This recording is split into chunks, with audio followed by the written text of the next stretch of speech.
Any other questions on advantages? What's up? What happens like if I find some house and it's in a pretty good environment, and then but that's not my territory. So we're going to give you a territory. We have an app. It's called Sales Rabbit. So we're gonna put everybody in an area where you're gonna succeed, because that wouldn't do our company any good. So take Indianapolis. I'm gonna show you our Dallas area. So we have an app that literally pulls up a map like this, and our representatives, we cut you specific territories in a metropolitan area. So say for example, say I want to go to my area. Zooming into my area down here. And I haven't worked with maybe a couple houses because I have these meetings, but you can click on it. You can see their name, their address, even how old they are, household income, and that's how we approach these homes, okay? So in reality, we want as many advertising homes as possible. So I'd say corner homes, things like this, nicer yards, it appeals to the sign a little bit more, but we're a business, we want to litter a neighborhood with these signs. We don't really care. They do have to qualify, so they do have to be a homeowner, and they do have to, we do have to make sure they're in good standing with their home. So there's no foreclosures or anything like that, because we want trustworthy customers. We don't want to give them $2,000 worth of our product, and then 5 months later, they're out of money and they can't pay the bill. You know, it's $60 a month, they can't pay it.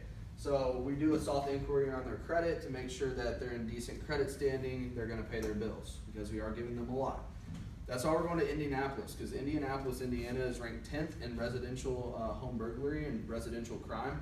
They're also in the top 10 of credit score per capita, okay? So the average, our average clients usually range, usually the low 700s in credit score, which is good. So that's usually what we try to pinpoint. But they just have to qualify with above a 600 credit score to get our product inside their house for free up front. They can pay for it up front. We don't care. They can pay for it. But if they want it free up front, they have to pass a credit, okay? Make sense? Mm-hmm. So territory, did that kind of answer your question? We'll put you in a specific territory where we know you're going to succeed based on these demographics. If you get a referral outside your area, that's fair game. But if you're just going off in Dalton's area and you get a deal in his, we call that poaching, okay? Can't do that. That deal goes to Dalton. Whoop. Any questions? Yeah, what's up? So you sold us your territory, right? So, so how many units does that territory have? How many homes? Yeah, so homes is basically units, right? We use, yeah. So I mean, you're not gonna set up every home. That's what I'm gonna get into here in a minute. Not every home's gonna, you know, if that were the case, I'd be a millionaire. If every single home, we give you enough territory to work for an entire week, okay? So it's usually, 200 to 300 houses that, we'll give you in a week to work your area tight. You're not going to catch up with a lot of people earlier in the day, for example, so catch up with, go back and catch up those streets of people you didn't talk to in the evenings. Or on Saturdays, that's your big day because everybody's home. You want to make sure you're working area tight, you're gaining that presence in a neighborhood, you're walking around waving at people. People will know you by the end of the week. You're doing good work out there, you're saving people money, and you're giving these homes a really nice upgrade. Most people, do like what you're doing. But yeah, did that answer your question? Yeah. Cool. Any other questions? Cool. I'm going to try to scare you guys off then. I'm going to go over some disadvantages, okay? Dalton, will you? Never mind. I can do this. I don't even think we have an eraser. I think someone stole it. Yeah, or one of these dogs probably got it. Cool. So, earlier I was talking about how many presentations you'd give in a given summer. How many did I say? In a given summer. 1,000 plus.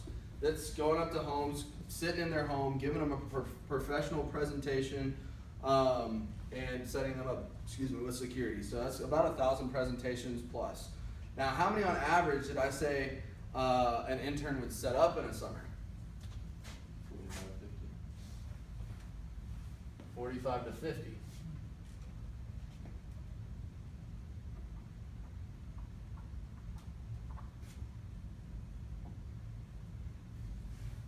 That's a lot of no's, okay? This job is hard, guys. That's why we do look for very thick skin. There's one word I'm looking for. It's not so much physically challenging. I'm pretty sure that you guys can walk around a neighborhood for a few hours a day, right? It's not too hard. But why is this job, why might it why might it be pretty hard? Getting rejected. That's the word I was looking for. A lot of rejection. Any of you guys have girlfriends? Maybe you see a cute girl on campus in the library or something. That's not usually where I picked up my girls. But you go up to the girl and she just rejects you. Pretty much that times 1,000 times in the summer, that's what it feels like. We want to train you to get over this objection. They're not saying no to you as a person. They're just saying no to the idea of a product. And that's with any company, right? I mean, in life, you're going to have to sell everything. You're going to have to sell yourself on why you should get a certain job, why you should be an engineer for this firm, why you should be an architect for this firm, whatever it might be. You're always going to have to sell yourself. So that's what we want to train you here. We want to train you the art of negotiation, how to communicate. Face-to-face communication is how we still want to do business. I mean, when's the last time you guys have got services face-to-face with somebody? Whether it was like cable or TV, it's always over the phone. People do respect the fact that we go face-to-face to customize these systems with people. But in reality, it is hard because there's other security companies we're competing with. Just like any other company, there's competitors. And then, as far as the product, maybe they can't afford $60 a month. Whatever it might be, like I was saying earlier, if we set up every single house in a neighborhood, I'd be a millionaire, okay? So not everybody's gonna say yes, so that's what makes it hard. Some people can't handle the rejection, okay? Now, what do you guys think of when you think of like a cool summer job? What's like a cool summer job? Anywhere I can make money. That's pretty cool to me. Anywhere you can make money. With freshmen, sophomores, some guys, when I'm like, hey, what's a cool summer job? Most of them are like, oh, maybe like a bartender, or maybe like working at a water park or something. I guess that'd kind of be like high school. But in reality, the second disadvantage to this job is it's really not cool. Man, I want to explain that. It's not your Goldman Sachs, it's not your Merrill Lynch, it's not your Lockheed Martin where you're dressing up in suit and ties every day. It's not a Fortune 500 company. It's not cool. It's probably not going to sound cool to your parents, your friends. When you go tell them exactly what I presented to you, in reality, what do we do? Marketing, right? Marketing, yeah, but how do we market our product specifically? There's a 3-word little phrase that has a pretty negative connotation nowadays. We go door to door. It's kind of a sour taste, but our go-to market strategy, we want to talk to consumers at their home to customize these systems. That's why with security, that's why we do it that way. And it's obviously worked. We're a 5-6-year-old company, and we're a multi-million-dollar company. Our CEO is 33 years old. I think he's the oldest person in our company. So we do know what we're doing. But not cool if you go tell your friends and family just this one thing. If you say, well, I went to an informational, I'm going to go through an interview process, but I'm going to go door-to-door selling security systems. When I told my mom that 6 years ago, she thought I was an idiot. She was like, you're going to go sell door-to-door security systems and it's going to be out of the state? Like, no, you're not going to do that. But I did. I went with $80 in my pocket. I paid for all my own bills when I was 19, 20 years old is about when I went. And I went out that summer and did 88 accounts and I made $34,000, which is what some people make in a year. And I was 19, 20 years old. So I went home and I was like, Mom, this is what I did, this is what I made, and she still didn't even believe me. So it's kind of weird, but we want to be able to, if this is something that you think is going to build a resume, we want you to at least go through an interview process to kind of see what you like about the program. But who might this actually look cool to? People who are looking with the person with good communicating skills. Yeah, so an employer. Future employers, when you show this resume, my roommate I hired, he was an electrical engineering major. I hired him 3 years ago. His name was John. I hired him at a College Station. He went to Texas A&M. Dude, he cannot get a girl. He's afraid to walk up to a girl and try to get her number. But I hired him. I trained him communication skills. I trained him exactly how I do everything. He went out and he did average. He did about 45.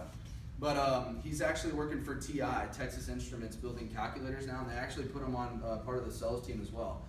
He's a year older than me. He's 26 years old. He's making $140,000 a year. He lives in a nice high-rise in Fort Worth over here. Not saying I have cool friends, but if he didn't do this program, It literally said because you could prove that you could do that, we want to put you on the sales side of things too, because you were able to prove that you're willing to relocate, you showed that resume, you're a good communicator, you got the job with TI. TI is a very good company to work for. But in reality, super not cool. Now this is the one that scares most people away. Dog, you want to help me out here? AUR. Wait, maybe TEES. I think you had it right the first time. That's a hard word to spell. I talk for a living. I'm not I think it actually is UA. Z-A. Every time I do it, I do the voice thing. I switch them. I switched it around here. I didn't know. So you said it's UA? I Yeah. had it right. So you did have it right. So, what's the least amount of money we could pay you in a summer? You don't have to look at that. Minimum Nothing. wage. Nothing. Nothing. Nothing. We don't have to pay you anything. And that's what scares most people away. Minimum wage, you're an independent contractor, so this is a business within a business. Do you think businesses get paid minimum wage just because they're not doing very well? The government's just like, hey, I'll still pay this business minimum wage. You're building a business within a business. You're an independent contractor for our company. If you go out and do 0 accounts, we pay you $0. If you go out and do 1 account the entire summer, we pay you $200. I can guarantee that won't happen because you will not stay an entire summer with 0 deals or 1 deal. You'll be gone after like week 3 or 4 because, like I said, we're paying for your housing. At that point, you're more of a liability. You're spending money with our company vehicles. You should probably go to try something else or maybe find a job back home. We want to make sure that every single person we hire, every single person that finishes the summer has over the 25 mark, okay? So that's why we are pretty selective in who we go with. We want to make sure that we can, you're very coachable and teachable with what we do. You have a positive attitude, you're willing to learn, and I'll kind of explain that here in a minute, but no guarantees. Now, what is kind of the flip side of no guarantees? What's the most amount of money we can pay you? There's no ceiling to what we can pay you whatsoever. So we're not gonna be like, yo, bro, you're sitting at like 400 accounts this summer. You're gonna need to chill. We're not gonna pay you anymore. No, that's not how business works. You can go off that pay scale. We'll find another pay scale for you. But yeah, we're never gonna stop you. There's no ceiling. I mean, there's guys that I have literally seen in this industry make $100,000 in a summer before at 22 years old. It sounds retarded and it sounds unbelievable, but if you jump on our Instagram page, we do have some of our bonus checks on there that you can actually see and look at. But yeah, that's pretty much all I wanted to go over. Any questions on the disadvantages? And I'll get into 3 things real quick and then let you guys go. Any questions so far on what I've gone over? No guarantees. It's kind of scary, but that's why I would be doing you guys a complete injustice to sit here and say you're gonna go make $20,000 to $25,000. It's gonna be easy because that's not what we're looking for. At that point, we become a babysitter if we hired you. Okay. But there is 3 things that if you don't take anything I've said throughout this entire presentation, I do want you to take 3 things because it's 3 things that you're gonna need not just for this job to succeed, but in the business world in general. I call them the 3 C's. They don't start with C. I actually call them the 3 controllables. Things that you can control in life that are gonna help you succeed, okay? The first one is hard work. And not just let's take this for example. You guys have an hourly job right now? You do, you work at the school. You probably get paid the same as all the other people at the job, right? Yeah. Say, what do you get paid an hour? 10. 10? There's always that one guy that's working with you getting paid the exact same amount that you're picking up all his slack. Have you ever worked with that guy before? You're like, dude, this guy's getting paid exactly what I'm getting paid, but he's not doing anything. I'm doing everything for him. So working hard when nobody is watching, because like I said, this is your business within our business. We're gonna give you all the tools, all the iPads, everything you need. But in reality, you have to be a hard worker or you will not do good at this. You can't go to 7-Eleven and grab Slurpees. You can't go to the movie theater and catch a movie for 2 hours and take a break when you're supposed to be working, okay? Because if you don't work, we don't pay you. If we were paying you $7.50 an hour to go sit on a curb, our company would be losing money, okay? So hard work. The second one, if you guys have played any sports, you've probably heard this, but being coachable and teachable. We've had guys that we've hired in the past that we thought would do really well at this, but that person tried to reinvent the wheel a little bit.